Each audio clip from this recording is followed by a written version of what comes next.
Hello and welcome back to the GDPR and Data Protection Diaries. In this video, we're going to be talking about marketing permissions and how to create effective marketing permissions for your website, for your blog, for your e-commerce site, anywhere that you are looking to collect people's personal details, collect their email address so that you can add them to a mailing list or you can add them to some kind of marketing list. So we are talking about marketing permissions and how to make those look good and how to make them understandable.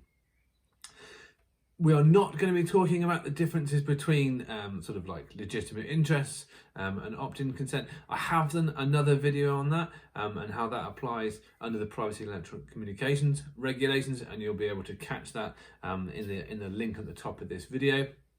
This video, we're just talking about how to write a permission statement, how to make it effective, and how to make it customer friendly. As always, if you find this video useful, please do give us a thumbs up, give us a share, and subscribe to the channel for more. The thumbs up are really important because it just helps the channel and it helps us get out to more people and it helps us beat the YouTube algorithm. So all of those thumbs up are much appreciated. Anyway, enough of the waffle. Let's get on with the video.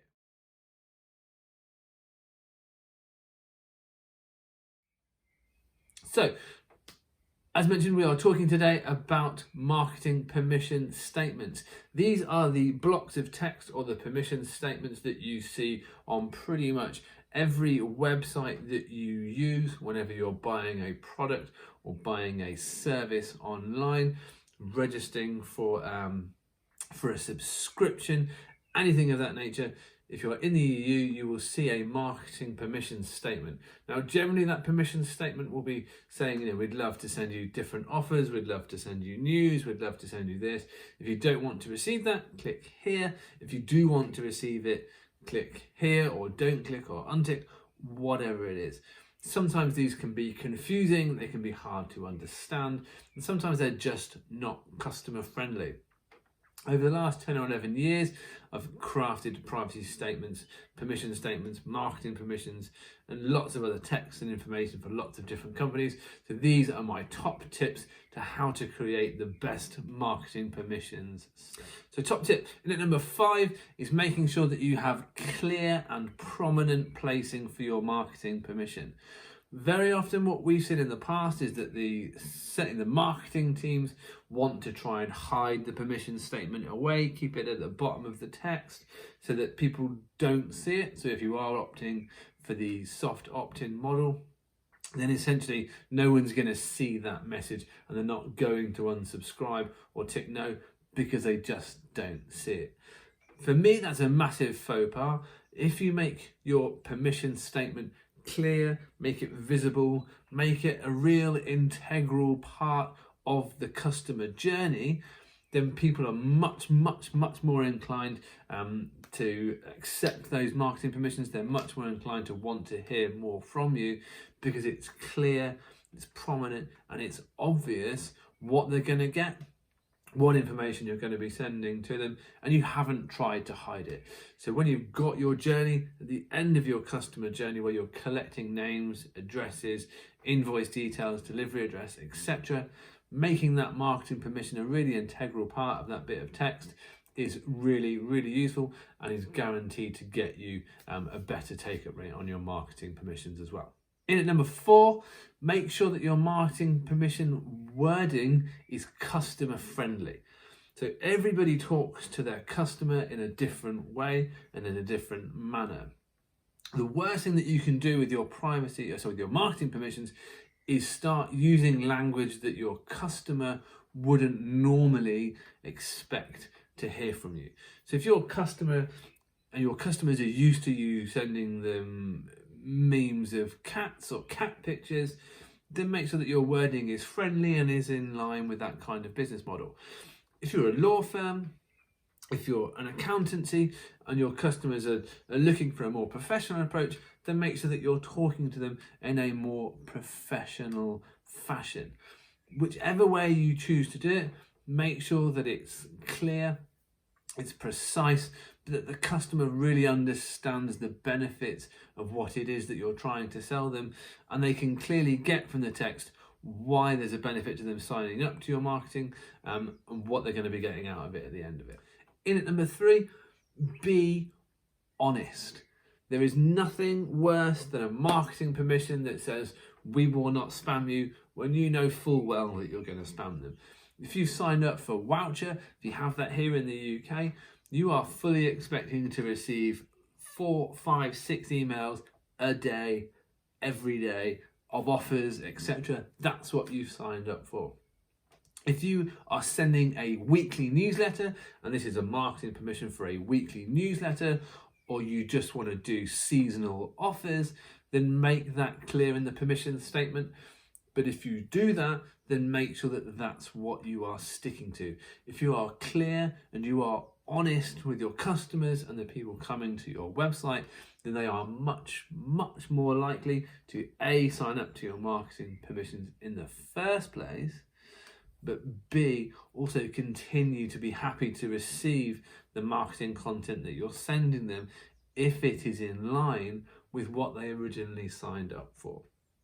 So there is no point in telling somebody, if you give us your permission to market, we'll just send you the occasional newsletter, or we'll send you the occasional offer on your birthday, if you're then going to hit them 2-3 times a week with offers, irrelevant information and stuff that doesn't interest them, because that's when people get annoyed, and that's why people don't want to give their permission to receive any more marketing.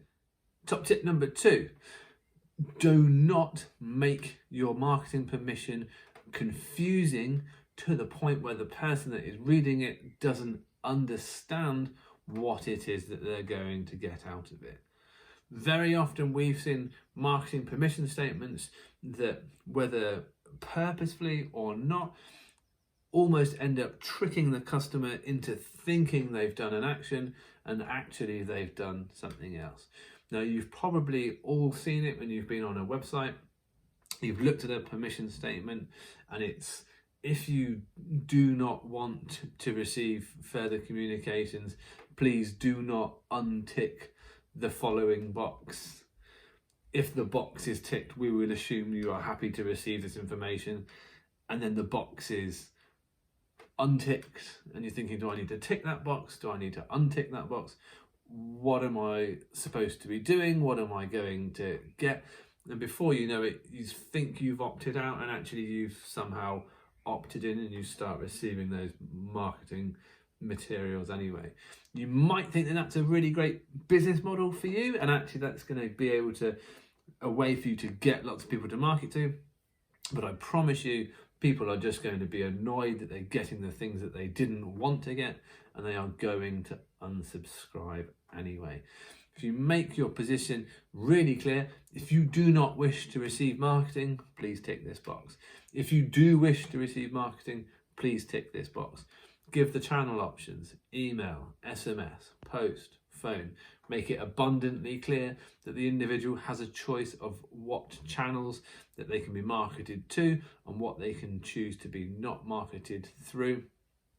Make sure that that is clear, make sure it's easy for them to understand, and make sure there is no confusion. And the people that sign up for your marketing will be much more engaged, they'll be much more interested, because they have actually bought into what it is that you are trying to sell them, and they're much more likely to want to continue to engage with you in the future. Top tip number 1 is make sure that you understand the difference between legitimate interests and the soft opt-in and the full opt-in permission statement.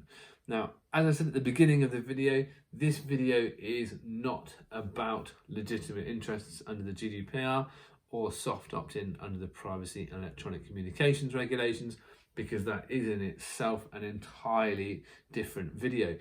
You will find that video on the channel if you go and have a look. It's about electronic marketing and the different regulations that define how you can and can't collect marketing permission statements or marketing permissions through your permission statements. But if you are looking at changing your marketing permission statements, and you are looking at moving to a soft opt-in, or what is essentially an opt-out model, then I suggest that you make sure that you fully understand what that means, and make sure that you are structuring your permissions to meet the requirements of that, because there are two different pieces of regulation, the GDPR and the Privacy and Electronic Communications, that manage that approach. So if you are changing your permission statement for the first time, then please do make sure that you go and learn about that before you do anything else. And if you're changing your permission statements from opt-in to opt-out, again, make sure that you're in line with those rules, and you'll find that video over on the channel, or of course, please do get in touch. As always, this is a short, brief overview of what we think is important. There's a lot more that can go into this. If you do have any questions, please do get in touch. You'll find our website running across the bottom of the page, and obviously you'll find our details at the end of the video as well. As always, if you find this content useful, if you find this content interesting, please do give us a thumbs up, give us a like, give us a share, drop a comment. It really helps with the YouTube algorithm, and it helps us to reach a much wider audience. But other than that, we look forward to speaking to you again in the not too distant future. Thanks very much.